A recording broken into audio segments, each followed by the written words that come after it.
Buenas tardes. Hoy, jueves 13 de noviembre del año 2025, doy inicio a la charla 156 de Radiografía del Imperialismo Británico. Bien, en la última charla, extendiéndome quizá por el tema del nacimiento de la afiliación, sobre el nacimiento del general José de San Martín, que es mi gran pasión, ustedes creo que lo saben. Pido disculpas, pero no muchas. Vamos a seguir ahora con la problemática que tuvo el gobierno de ese gran hombre, ese gran tucumano, como fue el doctor Nicolás Avellaneda. En 1874, a poco de asumir Avellaneda,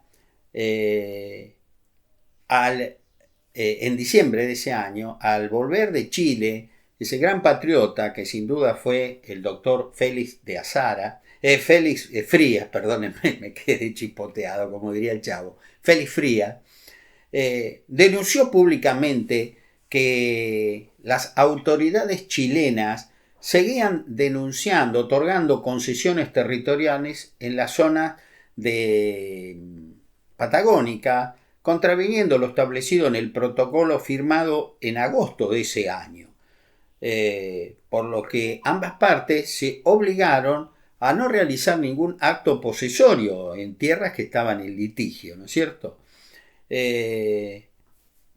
Como nosotros estábamos muy tranquilos de nuestros derechos, le explicamos a Chile que no podía hacer eso.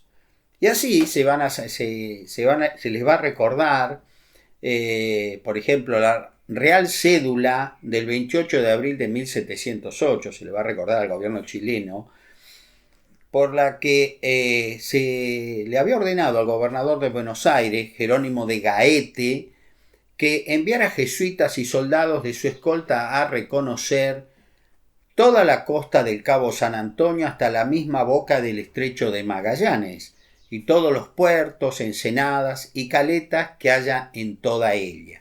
Es decir, un trabajo impresionante al gobernador de Buenos Aires sobre territorio, la mayoría del patagónico, bañado por el Océano Atlántico. Es decir, España reconocía que ese territorio obedecía al gobierno de Buenos Aires, ¿sí? Que en ese entonces, en 1708, nosotros estábamos integrábamos el virreinato del Perú, ¿sí? Pero ese sector, digamos, era la gobernación de Buenos Aires, no de Chile, no de la Capitanía General de Chile.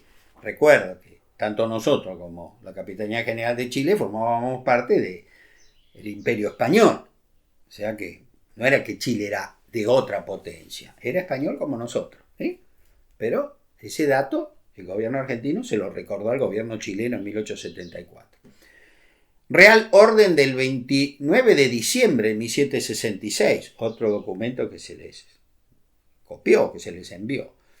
Se ordenó por esa orden al gobernador de Buenos Aires, Francisco de Paula Bucarelli, investigar si habían establecido ingleses en las costas patagónicas, por lo respectivo a esa costa, el Estrecho de Magallanes, inclusive y sucesivamente el Cabo de Hornos, que debe ser inspeccionado por vuestra excelencia. Es decir, todo el litoral patagónico hasta el Cabo de Hornos, el gobernador de Buenos Aires era el responsable de cuidar que los ingleses no tomaran posesión de alguna parte de ese territorio, no la Capitanía General de Chile, que no le correspondía.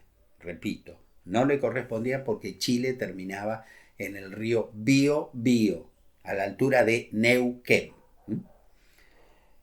Cuando se crea por Real Cédula del 1 de agosto de 1776 el Virreinato del Río de la Plata, que es muy largo de leer, no lo voy a hacer, está en la obra, el adquirente de los libros la podrá leer a satisfacción. Se estableció claramente el territorio que le correspondía al virreinato.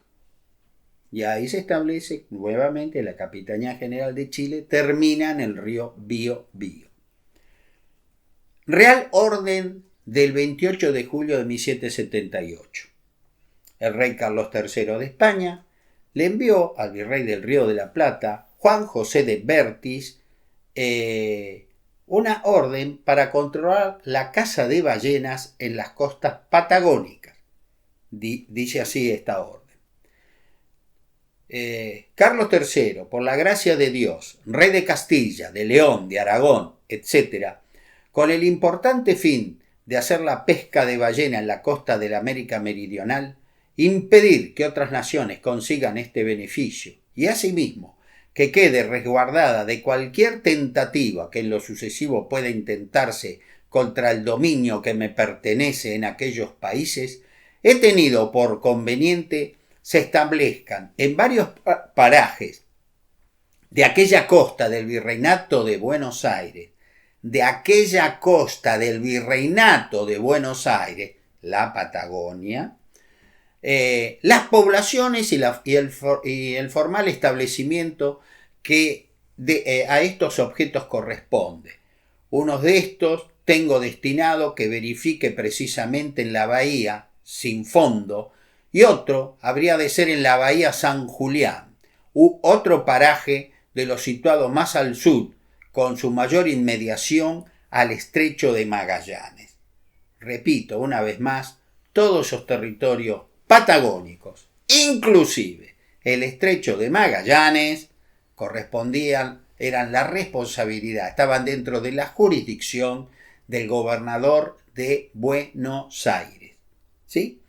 Y este a su vez del virrey del Río de la Plata, que era el segundo virrey fue Juan José de Bertis. El primero, como ya lo he nombrado, Pedro de Ceballos, el glorioso general español Pedro de Ceballos. Para mí, la figura más emblemática del periodo hispánico de la patria, a la cual creo que los argentinos le debemos un merecido homenaje, que no se lo hemos hecho. Para vergüenza de nosotros. Para vergüenza de nosotros. La subdivisión de la Capitanía General de Chile en dos intendencias. En 1778, como parte de las denominadas reformas borbónicas, instituidas para lograr una mejor administración de sus dilatados dominios, el rey Carlos III subdividió dicha Capitanía General en dos intendencias. La primera, con capital en Santiago de Chile, se extendía desde el límite sur del desierto de Atacama hasta el río Maule. La segunda, con la ciudad de Concepción como capital, se extendía desde la margen sur del río de la Plata hasta el río Biobío. Una vez más se demuestra que Chile terminaba en el río Biobío. Al sur era todo de la gobernación de Buenos Aires, del virreinato del Río de la Plata. La ciudad de Valdivia, ubicada al sur de este río, fue subvencionada por muchos años por Lima, en tanto que el resto del archipiélago de Chiloé dependía del virreinato del Perú. Pero todo lo relativo a su contralor y vigilancia era responsabilidad del intendente de Concepción. Eran como pequeños enclaves al sur del Biobío. El archipiélago Juan Fernández, ubicado a 670 kilómetros de las costas chilenas en el Océano Pacífico, pertenecía a dicha Capitanía General. Una muy importante observación que se desprende de su lectura. Como habrá, podido constatar el amigo lector, en esta muy importante subdivisión administrativa del territorio de la Capitanía General de Chile, no se hizo mención alguna a la Patagonia, ni al estrecho de Magallanes, ni al Cabo de Hornos.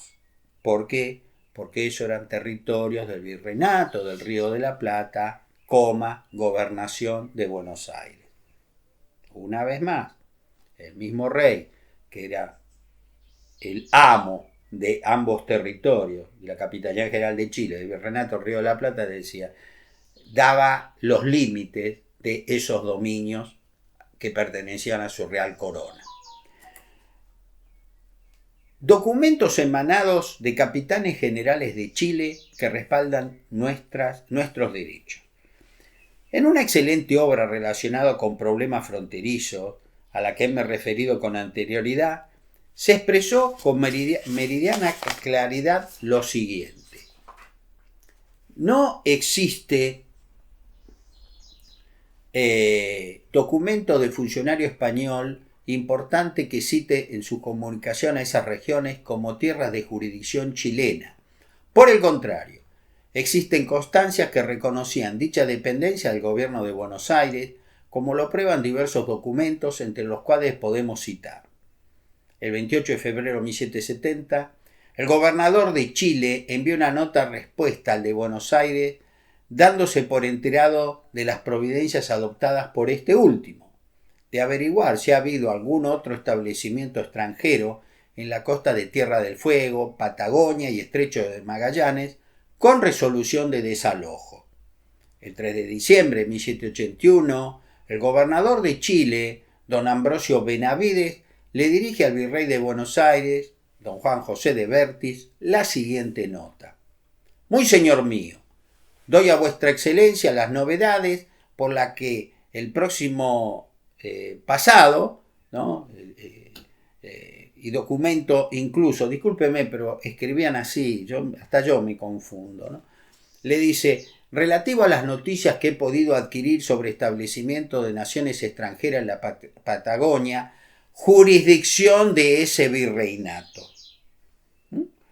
El 19 de julio de 1789, la máxima autoridad de Chile, el capitán general don Ambrosio O'Higgins, padre del prócer chileno, se dirige al virrey de Buenos Aires, marqués de Loreto, y le informa que se avistó una fragata inglesa en las costas del Pacífico y añade: comunico a vuestra excelencia esta noticia principalmente para su debida inteligencia y lo que pueda concluir para las providencias que hayan tomado en ocasión de los de igual naturaleza ocurridos por la Patagonia y demás costas del norte de la jurisdicción de vuestra excelencia, de que he servido darme parte. Es decir, vimos una fragata inglesa, británica, en el Océano Pacífico, señor virrey Juan José de Bertis, virrey del Río de la Plata. Le doy este informe por si esta fragata cruza el estrecho y anda por la Patagonia, que es su jurisdicción. Le dice, y demás costas del norte de la jurisdicción de vuestra excelencia. El papá de O'Higgins reconoce que la Patagonia es, digamos, Argentina. Aparte de todos los documentos que he leído emanados de la corona española, especialmente el rey Carlos III. Bueno, ya está. Más clarito echale agua, hay un viejo dicho, ¿no? Que decíamos por lo menos cuando éramos chicos nosotros. Las 3 primeras constituciones de Chile y un tratado firmado con Argentina. Yo ya me he referido a esta, yo acá en la obra las repito, pero bueno, voy a leerles el título. La Constitución de Chile de 1822, la Constitución de Chile de 1823, que ambas dicen que Chile comprende del norte al sur, desde el Cabo de Hornos, ya ellos solos directamente llegamos al Cabo de Hornos, lo cual no era correcto, porque hemos demostrado, a fuer de ser insoportable, que Chile terminaba en el río Biobío. Pero bueno, ellos dijeron, no, nosotros vamos hasta el sur, y fueron. También me he referido al Tratado de Paz, Amistad, Comercio y Navegación, firmado el lunes 20 de noviembre de 1826 por los presidentes Bernardino Rivadavia y Agustín Ayzaguirre, o sea, hace casi 50 años, ¿no? Desde el momento que estamos hablando del gobierno del doctor Nicolás Avellaneda. Este fue el primer documento internacional de este estilo que firmamos con la República de Chile, y en el mismo quedó consagrado el principio del uti possidetis juris, es decir, expresión latina usada en el derecho internacional público que significa, así que poseíais, poseeréis. Es decir, el artículo 3 dice, de este tratado tan importante, las repúblicas contratantes se obligan a garantizar la integridad de sus territorios y obrar contra todo poder extranjero que intente mudar por violencia los límites de dichas repúblicas, reconocidas antes de su emancipación o posteriormente en virtud de tratados especiales.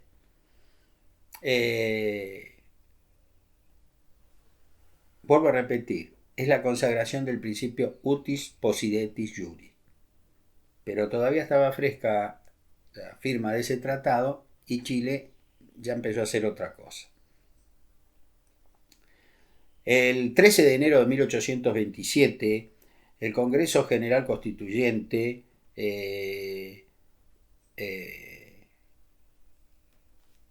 pidió que fuera ratificado y ellos nunca lo hicieron.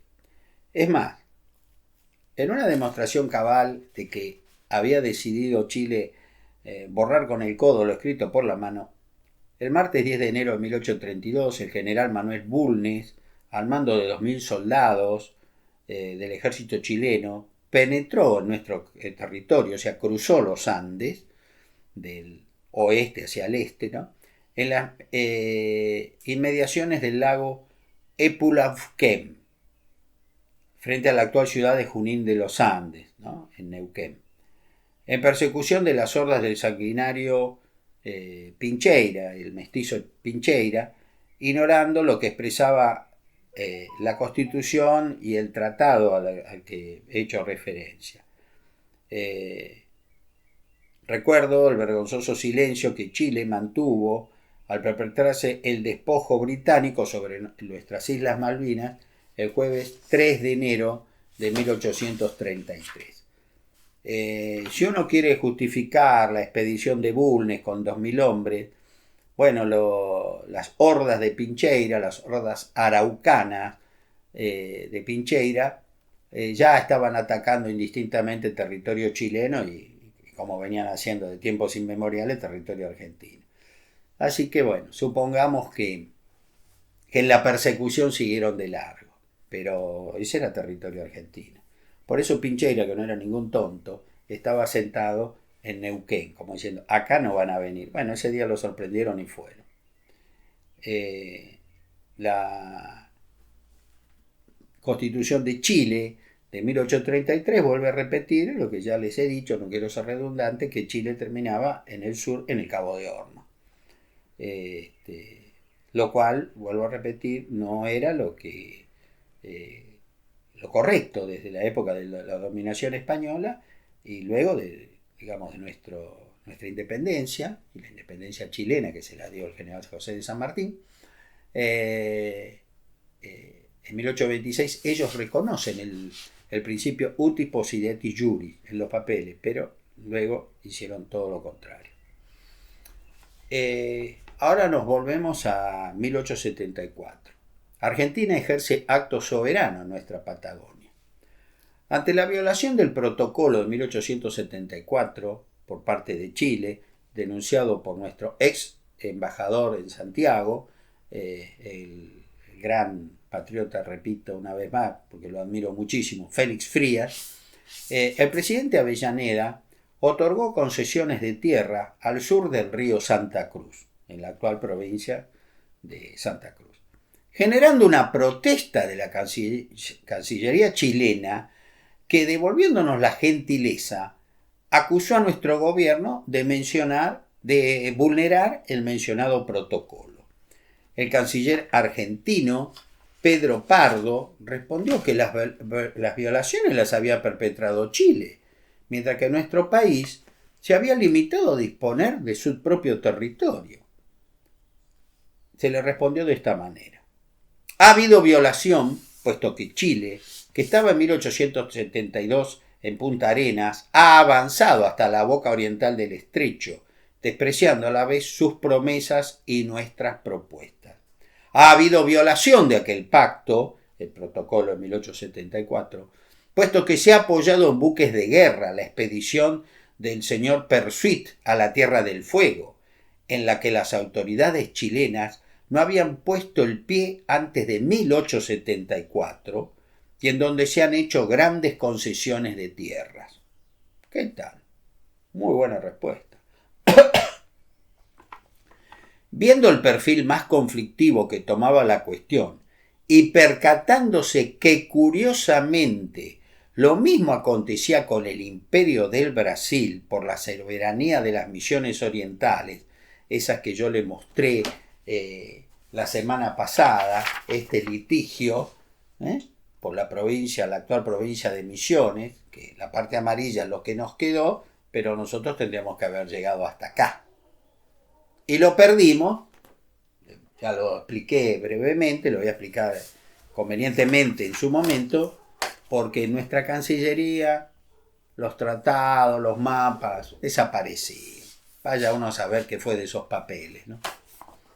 Quizás fueron para prender un asado. Pudo haber pasado.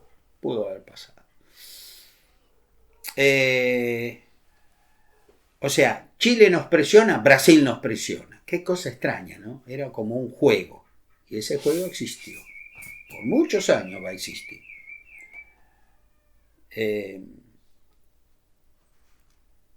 Sin desmerecer la tarea del doctor Pedro Pardo, a fines de 1876, Avellaneda consideró que necesitábamos un canciller de fuste, un hombre mucho más preparado. Vuelvo a repetir, sin ofenderlo al doctor Pardo.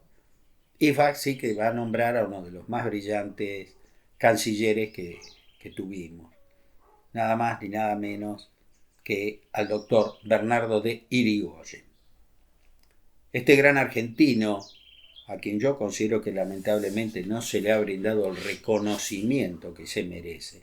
Es más, muchas veces se confunde su apellido y se lo escribe con Y, como el doctor Hipólito Yrigoyen, y es Irigoyen con I latina, Bernardo de Irigoyen, un gran patriota, un hombre, vuelvo a repetir, que mereceríamos conocer.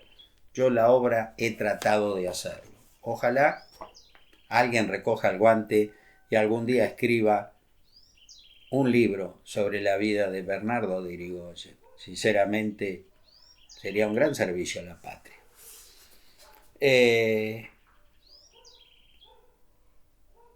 Este hombre,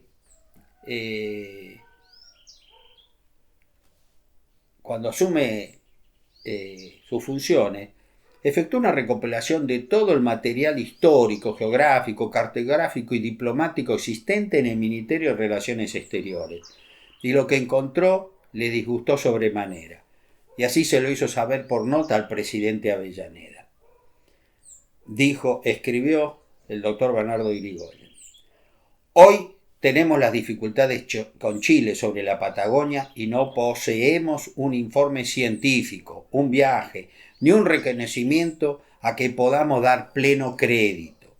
Estamos sin más datos que de los de la época colonial y los que nos transmiten algún que otro viajero extranjero o algún aventurero sin preparación.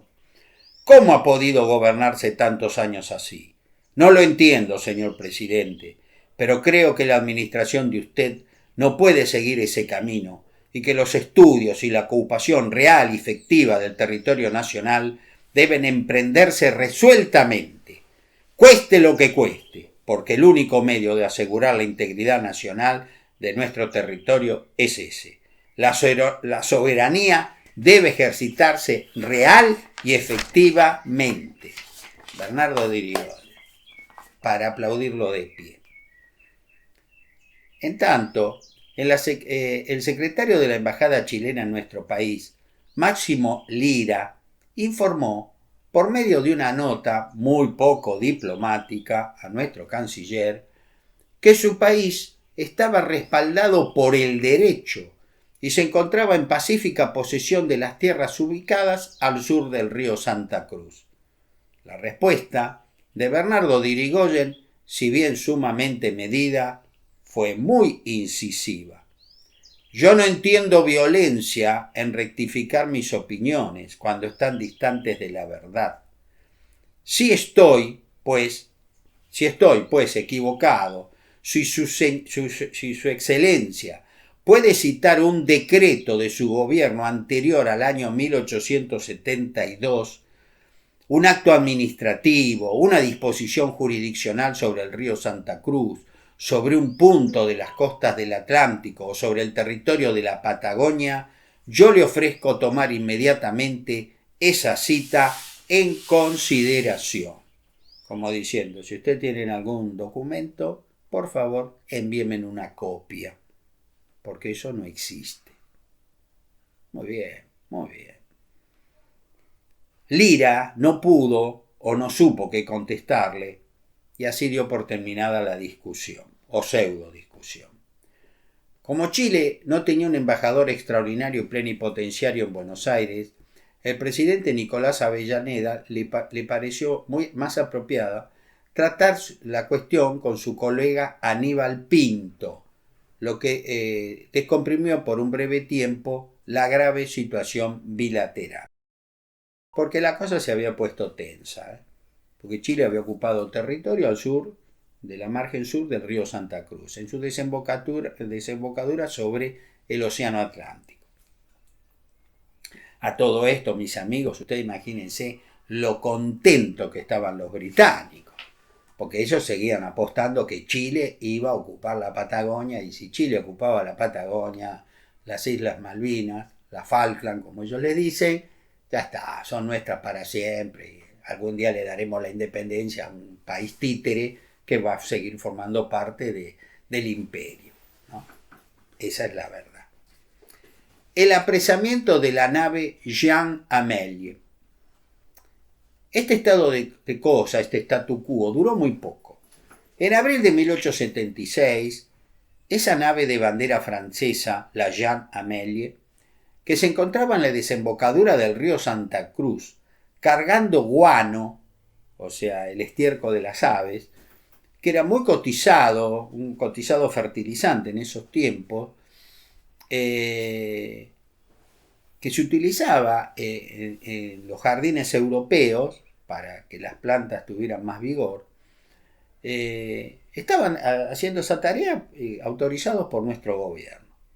La cañonera chilena Magallanes, que recorría esas regiones tranquilamente, llevando suministros a los establecimientos instalados indebidamente en territorio argentino, capturó a dicha nave por considerar que había infringido las leyes de su país y la condujo a la ciudad de Punta Arenas, que era la nueva denominación del antiguo Fuerte Bulnes. Punta Arenas queda en el estrecho Magallanes.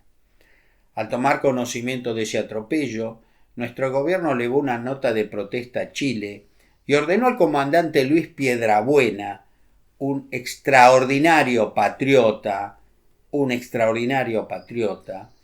que tampoco lo conocemos, que a veces se escribe su nombre separado, Piedrabuena, aunque usted no lo crea, como Domingo Viejo Bueno. Qué vergüenza, sinceramente, qué vergüenza, qué tan mal pago le dimos a esos grandes hombres. Se le ordena a Luis Piedrabuena, discúlpenme, que navegase de inmediato con la goleta Santa Cruz a dicho lugar para ratificar nuestros derechos. El gobierno trasandino rechazó nuestra protesta, expresando que Chile ha estado desde 1843 en pacífica posesión del estrecho Magallanes y de los territorios adyacentes que tienen su límite en Santa Cruz. El canciller, Bernardo de Irigoyen, rebatió ese argumento del siguiente modo: la ocupación no pasó de las costas del estrecho, y no es posesión, en el significado que ustedes le dan a esta palabra. La ocupación que hace una nación y que otra resiste. No es pacífica la ocupación que se discute y cuestiona, ni es ciertamente tranquila la que da lugar a desinteligencias y debates diplomáticos. Posesión pacífica y discusión, posesión tranquila y protestas y reclamaciones son términos que evidentemente se excluyen en el tecnicismo jurídico.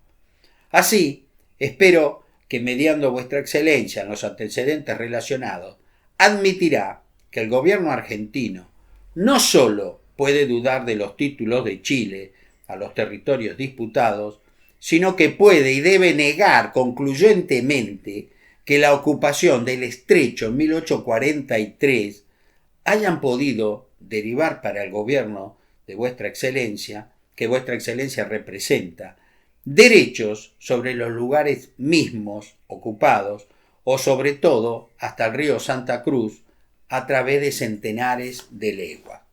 Por favor, qué contestación brillante, brillante. La delicada situación creada llevó a que fuera nombrado nuevo canciller de Chile Diego Barros Arana, un historiador muy bueno, pero especialista en tergiversar la historia, quien fue instruido con su gobierno para buscar una transición. Me voy a explayar un minuto sobre lo que acabo de decir sobre Diego Barros Arana, referente una vez más a un tema sanmartiniano. En su historia, en su libro Historia General de Chile, él se va a enrolar en la corriente histórica fundada por José Victorino Lastarria y de ese modo escribió obras nacionalistas que, es profeso, tergiversaron los hechos acaecidos en la emancipación de Chile, minimizando el papel destacado, aunque ustedes no lo crean, que le cupo al general José de San Martín y a la Fuerza Libertadora Argentina, que cruzó los Andes y triunfó en Chacabuco, porque el ejército de los Andes, repito una vez más, fue una fuerza militar argentina. Solamente había una veintena de chilenos que no tenían prácticamente nada que ver frente a 4.650 hombres. Sin comentarios. El general Jerónimo Espejo, partícipe de la gesta sanmartiniana y un brillante historiador, en su obra Paso de los Andes, capítulo 5, contradijo alguna de sus mendaces aseveraciones, la de Diego Barros Arana, el nuevo canciller chileno, diciendo: año tras año, dijo el general Espejo, hemos leído artículos de publicistas argentinos en especial, censurando o corrigiendo referencias a cómo falseaban la historia y rectificaciones que se hicieron en ese sentido por historiadores chilenos, especialmente Diego Barros Arana. ¿Así se escribe la historia? Pues nosotros, que por haber sido testigos presenciales del hecho, nos proponemos analizar las citas que cabezan el presente artículo y quizás tengamos mejor derecho que otros a hacer la misma pregunta, igual interrogación. Yo sobre la marcha que voy leyendo voy adecuando un poco la forma de escribir de esa época, porque verdaderamente parece otro idioma en algunos aspectos, ¿no? Ha pasado exactamente 150 años de que esto fue escrito, así que vale la salvedad que estoy haciendo. Se pregunta entonces el general Jerónimo Espejo en su obra El Paso de los Andes: ¿dónde, cuándo, quién formó, pues, un ejército a los que los historiadores de Chile figuran como al ejército de los Andes, que cruzó los Andes y libró la batalla de Chacabuco? ¿Es creíble que esto digan y que enseñen en Chile a la juventud que nace? Pero no nos anticipemos a las razones que producen el convencimiento. El señor Diego Barros Arana, en su biografía de Chile, dijo: el Ejército Unido, que no existió en 1817, Ejército de los Andes, es decir, Ejército Unido es Ejército argentino y chileno. Eso se va a producir luego en Chile y va a ser el que libra la batalla que está en la sorpresa de Cancha Rayada y luego libra la batalla de Maipú el 5 de abril de 1818, triunfo comandado como sabemos, por el general José de San Martín, donde el general Bernardo O'Higgins no participó por estar herido en un brazo en la sorpresa de Cancha Rayada. Dice Diego Barros Arana: el Ejército Unido fue triunfador en Chacabuco. Mentira, fue el ejército de los Andes. Ejército de los Andes, argentino. Pero a los 3 años que dio a luz en su historia general de Chile, sin decir que rectificaba esa aseveración, dijo Barros Arana que San Martín, al remitir a Buenos Aires los soldados de José Miguel Carrera, como se lo encargaba el supremo director de las Provincias Unidas del Río de la Plata, el brigadier Juan Martín de Pueyrredón, lo hizo diciendo: no quiero emplear a estos soldados que sirven mejor a su caudillo, José Miguel Carrera, que a su patria. Con esa cita, el general Espejo dice: esto significa, pues, que si se mandaron a Buenos Aires los soldados que en 1814 emigraron de Chile con Carrera a la cabeza, no hubo base para formar en Mendoza un cuerpo, ya no digo un ejército, que se uniera al de los Andes. Lo que sí hubo, como lo hemos consignado en páginas anteriores, dice Espejo, a varios oficiales emigrados a los que se le dio colocación en los cuerpos argentinos que se crearon, pero esta fracción no sería prudente darle el nombre de ejército. Eran exactamente 22, 23 personas, nada más, contando entre ellos al general Bernardo Higgins. Dicha tergiversación histórica, esto es mío, resultó, a no dudarlo, una excelente propaganda realizada por medio de sutiles operaciones de velo, engaño y desmoralización, destinada a crear un sentimiento de animadversión hacia nuestro país, imprescindible para sostener en la problemática limítrofe. Es decir, este hombre, que fue un brillante historiador, pero de vez en cuando decía cosas, novelaba hechos históricos, era nuevo canciller chileno en momentos muy difíciles en nuestra Patagonia. El Tratado de marzo de 1877, dando un nuevo giro a la dificultosa relación, Barros Arana efectuó una serie de propuestas para someter toda la cuestión al arbitraje previsto en el Tratado de 1856, incluyendo la Patagonia, lo que por supuesto fue rechazada por el gobierno argentino. ¿Cómo vamos a ir a un arbitraje por lo que nos corresponde? Es inaudito. Luego de varias conversaciones, en marzo de 1877 se suscribió un tratado entre las partes, entre Argentina y Chile, que establecía: la línea divisoria entre ambos países correrá por las altas cumbres de la cordillera de los Andes, tesis argentina, pasando entre los manantiales de las vertientes que se desprenden a uno y otro lado, las que van hacia el Atlántico, las que van hacia el Pacífico. ¿Cuál era el uti possidetis juris de los territorios en disputa? ¿Dependían esos territorios en 1810 del Virreinato del Río de la Plata o de la Capitanía General de Chile? El árbitro partiría de la base que no existía res nullius, es decir, cosa de nadie en la zona.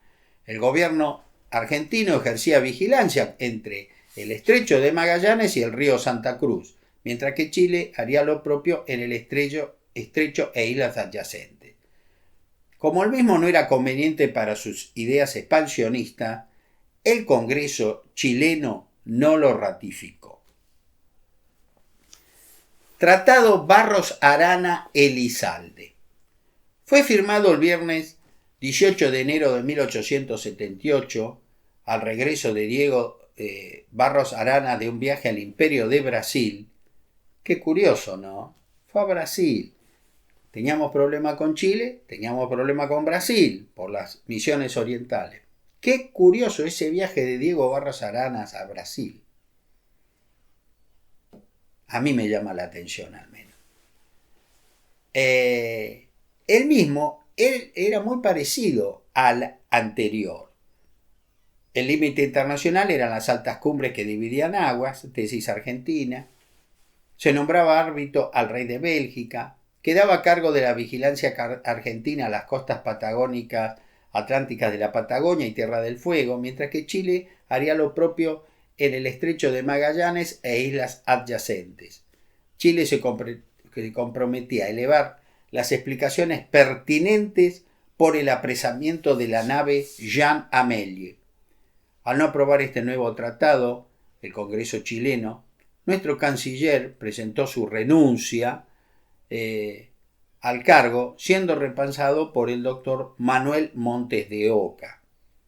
El sábado 11 de mayo de 1878, el ministro de Relaciones Exteriores chileno, Diego Barros Arana, informó a Montes de Oca que había rechazado ese tratado, pues deseaba que se estableciese claramente que la Patagonia y la Tierra del Fuego se someterían a arbitraje, conjuntamente con el Estrecho de Magallanes.